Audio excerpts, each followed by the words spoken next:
AB super academy में आपका स्वागत है। और आज हम देखते हैं प्रैक्टिस सेट नंबर 18 जो कि अपनी एमटीएस की सीरीज का चालू था। उसमें पहला क्वेश्चन 2011 की जनगणना के अनुसार भारत की साक्षरता दर कितनी है। तो भारत की साक्षरता दर है 74.04%। कृष्णराज कावेरी बांध को किस नदी पर बनाया गया है। तो ये आपकी कावेरी नदी पर बनाया गया। कावेरी नदी का उद्गम कर्नाटक के ब्रह्मगिरी पर्वतमाला में एक स्थान है तल कावेरी, वहाँ से उद्गम होता है। ठीक है। और तीसरा क्वेश्चन देखते हैं। लाइफ ऑफ पाई नामक उपन्यास के लेखिका या लेखक जो कुछ भी है कौन है। तो वो है आपके यान मार्टेल। और लाइफ ऑफ पाई पर एक फिल्म भी बनी है, काफ़ी अच्छी फिल्म है। ठीक है। भारत की संप्रभुता, एकता और अखंडता को बनाए रखना और उसकी रक्षा करना है, ये किस में शामिल है। तो ये आपके मौलिक कर्तव्य में शामिल है। मौलिक कर्तव्यों को 42वें संविधान संशोधन में जोड़ा गया था। 42 संविधान संशोधन 1976 में इंदिरा गांधी के समय पर हुआ था और ये स्वर्ण सिंह समिति की सिफारिश पर हुआ था। ठीक है। और 42वें संविधान संशोधन को लघु संविधान भी कहते हैं। पांचवा क्वेश्चन। लॉर्ड चेम्सफोर्ड ने 1919 में जलियांवाला बाग की घटना की जांच के लिए किस समिति का गठन किया था। तो इन्होंने हंटर आयोग का गठन किया था और उस हंटर आयोग ने 700 प्लस लोगों को बताया गया था कि 1100 में से 700 प्लस लोग मारे गए। कूना निम्नलिखित में से किस देश की मुद्रा है। तो कूना आपकी क्रोएशिया की मुद्रा है। क्रोएशिया की राजधानी की बात करें तो जाग्रेब होती है, जाग्रेब। और जबकि संयुक्त राज्य अमीरात ये आपका है यूएई, इसकी राजधानी है आबू धाबी। ठीक। और केन्या की राजधानी है नैरोबी और आपके सूडान की राजधानी है खार्तूम। ये चारों आपको राजधानियां पता चल गई। अगला क्वेश्चन। मंगोलिया देश निम्नलिखित में से किस महाद्वीप में स्थित है। तो मंगोलिया देश ही पूछा है। ठीक है। मंगोलिया देश आपका एशिया महाद्वीप में स्थित है और मंगोलिया में आपका मलान मरुस्थल स्थित है। ठीक है।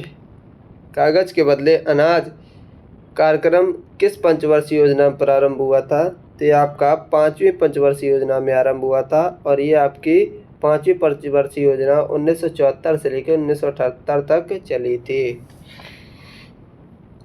अगला क्वेश्चन।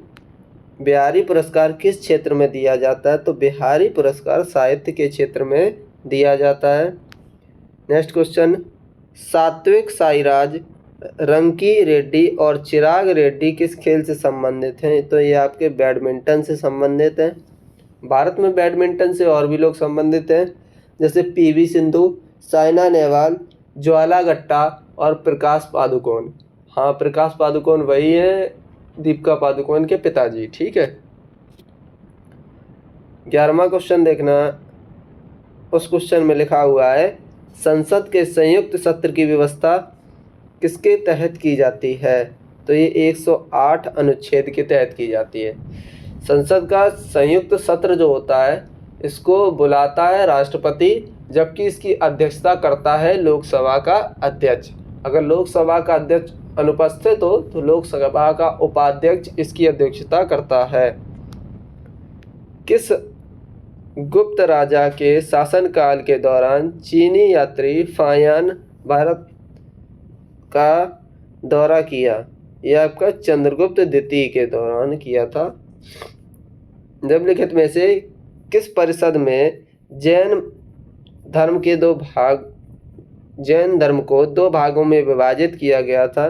तो आपकी ये प्रथम जैन संगीति थी, इसमें 2 भागों में बट गई थी। आगरा शहर की स्थापना किसने की थी। तो आगरा शहर की स्थापना सिकंदर लोदी ने 1504 में की थी। काला पानी विवाद किससे संबंधित है। तो काला पानी विवाद भारत और नेपाल से संबंधित है। भारत के कुल कितने राज्य पड़ोसी देशों की सीमाओं से लगते हैं। ये आपका इम्पोर्टेंट है, 17। भारत की स्पेस एजेंसी का क्या नाम है? तो भारत की स्पेस एजेंसी का नाम है इसरो और इसकी स्थापना हुई थी 1969 में और इसका मुख्यालय है बेंगलोर में। ठीक। हाँ देखो अगला क्वेश्चन आ भी गया। इसरो का मुख्यालय कहाँ? तो इसरो का मुख्यालय बेंगलोर में है।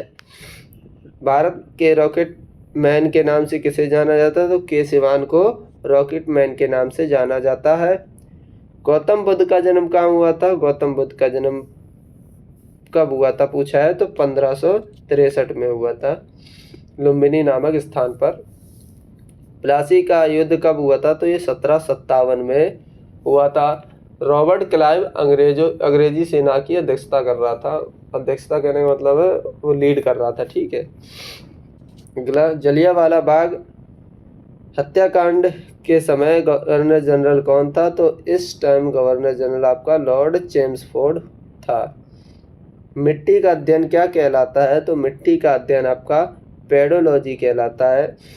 ठीक। और माइकोलॉजी शैवाल का अध्ययन कहलाता है। चट्टानों का अध्ययन क्या कहलाता है? तो पेट्रोलॉजी कहलाता है। अयोध्या किस नदी के किनारे है? अयोध्या आपका सरयू नदी के किनारे है जबकि गोमती नदी किनारे लखनऊ बसा हुआ है। ठीक है। तो वीडियो देखने के लिए धन्यवाद।